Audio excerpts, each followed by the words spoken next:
میخواد که ایران گوش به فرمان آمریکا باشه. Well, Iran has been acting very badly. Iran ও আমেরিকার দীর্ঘদিনের শত্রুতা এখন এক নতুন সংকটের আগুনে জ্বলছে। ইরানের পরমাণু কর্মসূচি নিয়ে সাম্প্রতিক যুদ্ধের পর এই দুই দেশের মধ্যকার দা কুমড়া সম্পর্ক চরম আকার ধারণ করেছে। সেই যুদ্ধের রেশ না কাটতেই আবারও নতুন করে উত্তেজনার আগুনে ঘি ঢালছে দুই দেশ। নিজেদের আত্মরক্ষার অধিকার প্রতিষ্ঠা এবং পারমাণবিক প্রযুক্তিকে শান্তিপূর্ণ কাজে ব্যবহারের দাবি জানিয়ে আসছে তেহরান। অন্যদিকে মধ্যপ্রাচ্যে কোনো পারমাণবিক শক্তিকে মেনে না নেওয়ার হুঁশিয়ারি দিয়ে আসছে ওয়াশিংটন। এই দ্বিমুখী হুঁশিয়ারি আর পাল্টা হুঁশিয়ারিতে গোটা মধ্যপ্রাচ্য এখন নতুন করে উত্তেজনার হটস্পট। এই পরিস্থিতিতে ইরানের সর্বস্তরের মানুষকে ঐক্যবদ্ধ থাকার আহ্বান জানিয়েছেন দেশটির সর্বোচ্চ ধর্মীয় নেতা আয়াতুল্লাহ খামেনি।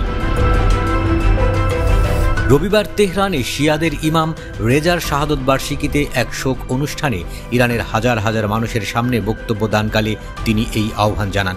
গত জুনে ইরানের পারমাণবিক কর্মসূচি আটকাতে আকস্মিক হামলা চালায় ইসরায়েল ও আমেরিকা।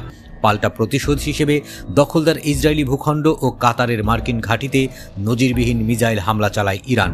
সেই যুদ্ধে দখলদার ইসরায়েল ও মার্কিন আগ্রাসনের বিরুদ্ধে ভেদাভেদ ভুলে ঐক্যবদ্ধ হয় ইরানের সব শ্রেণীর মানুষ।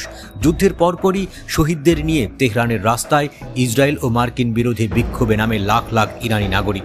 ইরানিদের মধ্যকার সেই একতা এখনও অটুট রয়েছে। খামেনি বলেন, শত্রুদের বিপক্ষে ইরানের জনগণ, কর্মকর্তা এবং সশস্ত্র বাহিনীর মধ্যে যে অপরাজেয় ঐক্যের ঢাল রয়েছে তা যেন কখনো দুর্বল না হয়। যুদ্ধের পর যেভাবে ইরানি জনগণ ঐক্যবদ্ধ হয়েছে সেই ঐক্য ধরে রাখা অত্যন্ত জরুরি বলেও মন্তব্য করেন তিনি। কয়েক দশক আগে ইরানের সঙ্গে গলায় গলায় সখ্যতা ছিল আমেরিকার, কিন্তু সময় গড়ানোর সঙ্গে সঙ্গে আঞ্চলিক নানা ইস্যুতে এই সম্পর্ক রূপ নেয় শত্রুতায়। আমেরিকা চায় ইরান তাদের দাসত্ব মেনে নিক। তুখোড় স্বার্থপর আমেরিকার দাসত্ব মানতে কখনো রাজি হয়নি ইরান, আর এ কারণেই মধ্যপ্রাচ্যে আমেরিকার দুই চোখের বিষ হয়ে উঠেছে ইরান।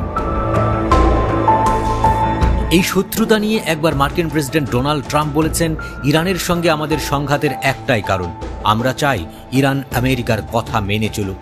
ট্রাম্পের এই স্বপ্ন কোনো দিনও পূরণ হবে না বলে হুঁশিয়ারি দিয়েছেন খামেনি। ট্রাম্পের এই চাওয়া ইরানি জাতির জন্য অপমানজনক বলেও মন্তব্য করেছেন তিনি। খামেনি বলেন, আমেরিকা চায় ইরান তাদের বশ্যতা মেনে নিক। ইরানি জাতি তার এমন দাবির প্রতি গভীরভাবে ক্ষুব্ধ। মার্কিনীদের আগ্রাসনের বিরুদ্ধে ইরানের জনগণ বারবার দৃঢ়ভাবে রুখে দাঁড়াবে বলেও সতর্ক করেন তিনি। ইরানের পারমাণবিক কর্মসূচি থামানো নিয়ে আলোচনায় বসতে নানাভাবে চাপ দিচ্ছে আমেরিকা। ইরান কথা না শুনলে প্রয়োজনে আবারও হামলা চালানোর হুমকি দেয়া হচ্ছে। কিন্তু ইরান এসব হুমকি ধামকির পরোয়া করে না বলেও আমেরিকাকে হুঁশিয়ারি দেন খামেনি।